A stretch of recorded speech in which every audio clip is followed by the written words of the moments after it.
नमस्कार दोस्तों, एग्री मंथन चैनल में आपका हार्दिक स्वागत है। कृषि परिवेशक भर्ती की तैयारी करने वाले अभी भी कुछ जो कृषि विद्यार्थी हैं उनके मन में ये संकोच है कि सर एग्ज़ाम हमारा 4 फरवरी को होगा अथवा नहीं होगा। सर जो पोस्ट हैं वो केवल 430 हैं, तो इसकी जो कट ऑफ है वो हाईएस्ट रह सकती है। तो ऐसे में हमको क्या करना चाहिए, क्या नहीं करना चाहिए, तो कुछ असमंजस विद्यार्थियों के मन में है, तो उसको मैं डाउट को दूर कर देता हूं। तो दोस्तों कुछ जानकारी है वो आपको मैं बता देना चाहता हूं। जैसा कि आप जानते हो, राजस्थान में दोस्तों जब से नई सरकार बनी है बीजेपी की, तब से ही ये कयास लगाए जा रहे थे दोस्तों कि जो आरएमएसएसबी और आरपीएससी के द्वारा जो भर्ती कैलेंडर जिन भी परीक्षाओं के जारी किए गए थे, उन सभी भर्ती कैलेंडर की परीक्षाओं को स्थगित करके जो नई सरकार है वो नए सिरे से उन सभी प्रकार की भर्तियों को कंडक्ट करवाएगी।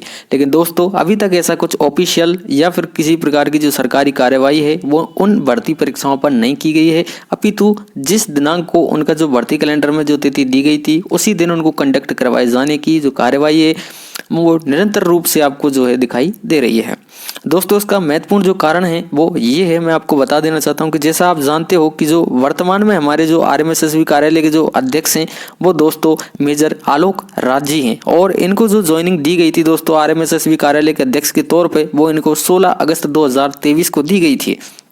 दोस्तों जब से जो आलोक राज जी हैं इन्होंने किसी भी तरीके की जो कार्रवाई है वो भर्ती परीक्षाओं पर नहीं की। ना इन्होंने किसी तरीके का कोई नियम कानून बनाया, ना इन्होंने किसी भर्ती परीक्षाओं के लिए किसी प्रकार का एक्शन लिया। लेकिन जैसे ही हमारे राजस्थान में भजन लाल जी की बीजेपी सरकार बनी है दोस्तों 3 दिसंबर को, वैसे ही ये 4 महीने के बाद में जो है अपने एक्टिवेट मोड में आपके आ गए हैं। और क्यों एक्टिवेट मोड में आए दोस्तों, वो इसलिए आए हैं क्योंकि इनकी जो खुद की जो कुर्सी है वो खतरे में पड़ गई है, क्योंकि सरकार है वो इनको कभी भी हटा सकती है, कभी भी इनको इनकी कुर्सी से छीन सकती है। और दूसरा जो बीजेपी की अकॉर्डिंग जो उनको अच्छा जो दायित्व वाला लगता है उससे जो है कुर्सी दे सकती है। इसलिए दोस्तों जो भजन लाल जी की सरकार है उसमें अभी तक जो कोई एक्शन है वो इनके खिलाफ नहीं लिया गया है, क्योंकि ये खुद जो है एक्टिवेट मोड में काम करने लग गए हैं। जैसा कि अभी कुछ दिनों से आप 1 महीने के करीब से जो है देखते हुए आ रहे हो, जब से हमारा 3 दिसंबर आया है, आज आपकी 3 जनवरी हो चुकी है दोस्तों, जब से ही जो कार्यक्रम है, चाहे वो आरपीएससी के अध्यक्ष हों, चाहे वो आरएमएसएसबी के ये मेजर आलोक राज जी हों, तो इन्होंने इतना दोस्तों काम कर दिया है जिसकी कोई हद नहीं है। तरह तरह की ये रिजल्ट जारी कर रहे हैं, तरह तरह की नई जो है जो भर्तियां हैं उनकी कैलेंडर जारी कर रहे हैं, निश्चित तिथि पर जो एग्जामों को कंडक्ट करवाने की पूरी कार्यवाही कर रहे हैं। अभी हाल ही आप जैसा कि देख पा रहे हो आरएमएसएसबी जो कार्यालय है इसने जो 5वें गोले का जो ऑप्शन था वो भी आपके विद्यार्थियों को दिया है, ई ऑप्शन, जिसको हम विकल्प के तौर पर अब देखेंगे जो नई भर्ती परीक्षाएं दोस्तों उनमें। जैसा कि आप जानते हो कि अभी भी इन्होंने स्टेटमेंट दिया है नया कि हम जितने भी जो आवेदन विद्यार्थियों के लेंगे अब उनको आधार कार्ड से हम लिंक करवाने की कोशिश करेंगे, जैसे कि जो डमी विद्यार्थी हैं उनसे बचा जा सके और जो परीक्षा है उसको शुद्ध रूप से कंडक्ट रूप से करवाया जा सके। दोस्तों ऐसे ही अभी आप जानते हो जैसे जो सीएचओ का पेपर था दोस्तों, अभी कुछ ही दिन पहले जो राजस्थान कर्मचारी चयन बोर्ड के अध्यक्ष हैं मेजर आलोक राज जी, इन्होंने इस भर्ती परीक्षा को भी रद्द किया है और रद्द करके उसकी नई जो दिनांक तारीख है एग्जाम की वो जारी की है। तो आप जैसा कि देख पा रहे हो अभी जैसे ही राजस्थान में जो नई सरकार बनी है दोस्तों, जैसे ही इन्होंने एक्टिवेट मोड में काम करना चालू कर दिया है, इसलिए जो भजन लाल जी की जो सरकार है वो अब इनको हटाने के पक्ष में नहीं है।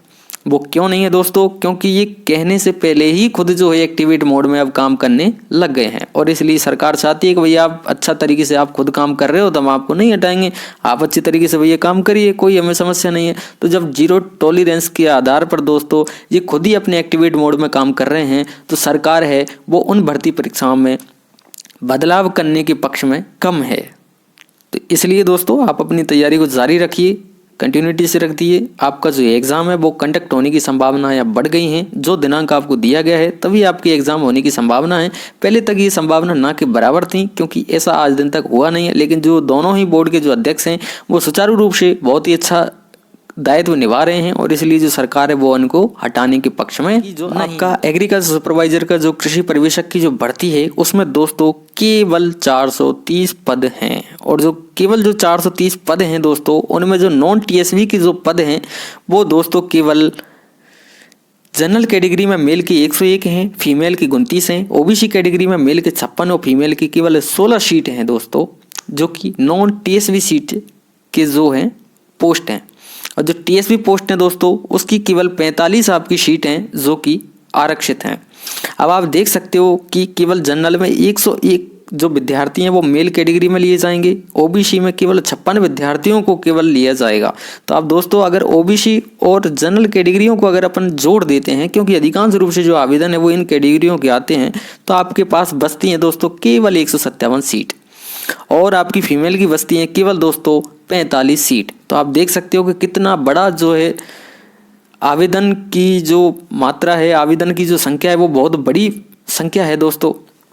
2,30,000 के आसपास दोस्तों आपकी जो एग्ज़ाम फॉर्म है वो भरे गए हैं और केवल पोस्ट आपकी 157 है। इसलिए दोस्तों एक हिंदी की जो कहावत है वो ऊँट के मुंह में जीरे के बराबर आपकी ये बात हो रही है। तो बस इसलिए मैंने आपको कहा था कि भाई ऊँट के मुंह में जीरे जैसा जो है ये वैकेंसी हो रही है। दोस्तों अभी भी कुछ विद्यार्थी हैं जिनका ये कहना है कि सर ये जो पोस्ट है 430 इनको बढ़ाया जाएगा।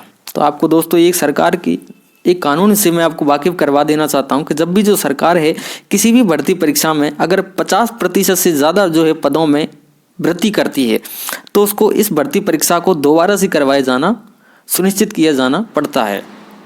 जो 430 पद हैं दोस्तों उनमें 50% से अधिक जो पद हैं उनकी बढ़ोतरी सरकार नहीं कर सकती है।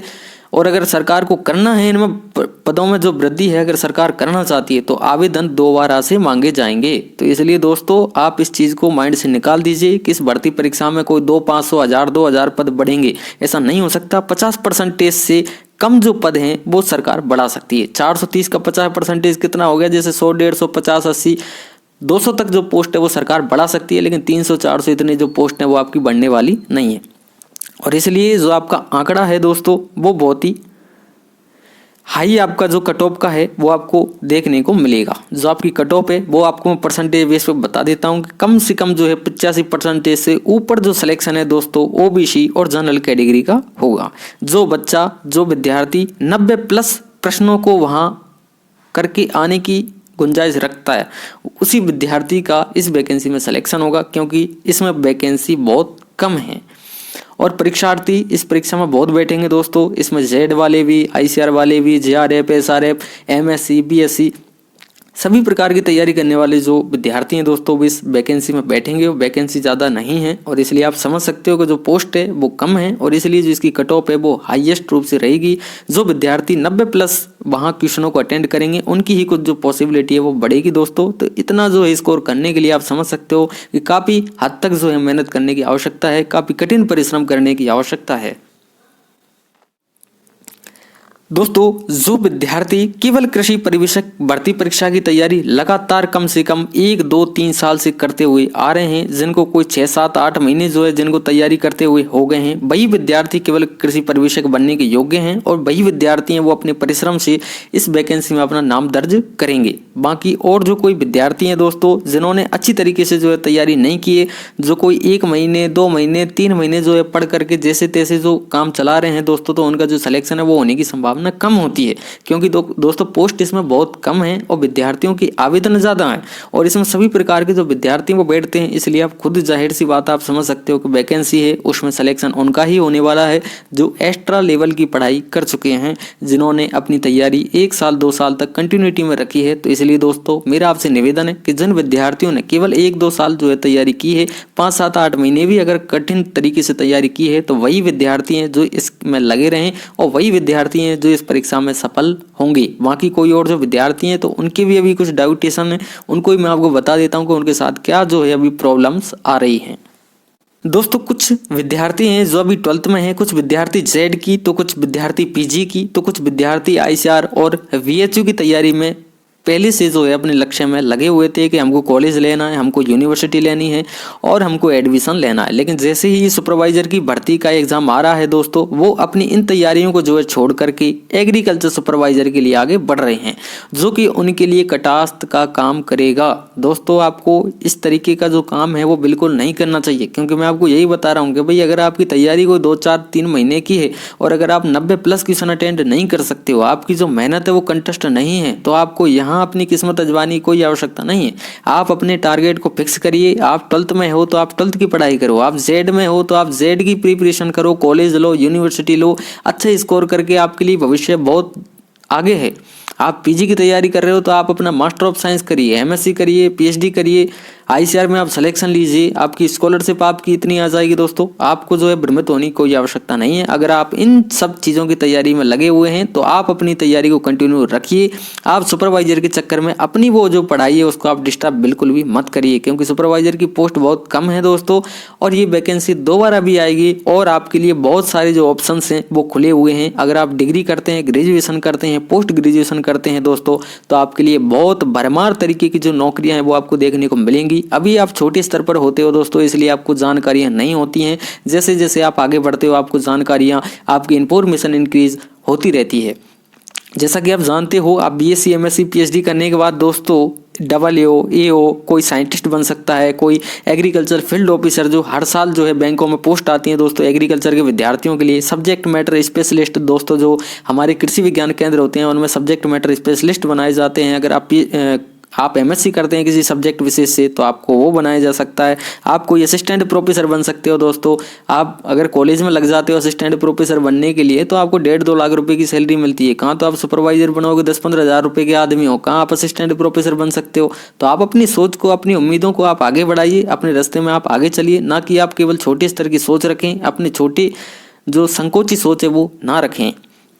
आप कोई भी गवर्नमेंट टीचर बन सकते हो बीएड करके, एमएससी करके दोस्तों। आप कोई भी कोचिंग इंस्टीट्यूट खोल सकते हो, किसी प्राइवेट स्कूल में भी कोई आप 15-20-30 हज़ार रुपये में पढ़ा सकते हो।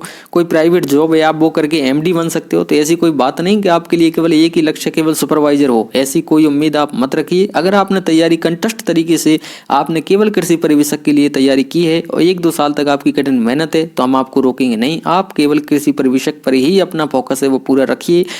Thank you for watching my video.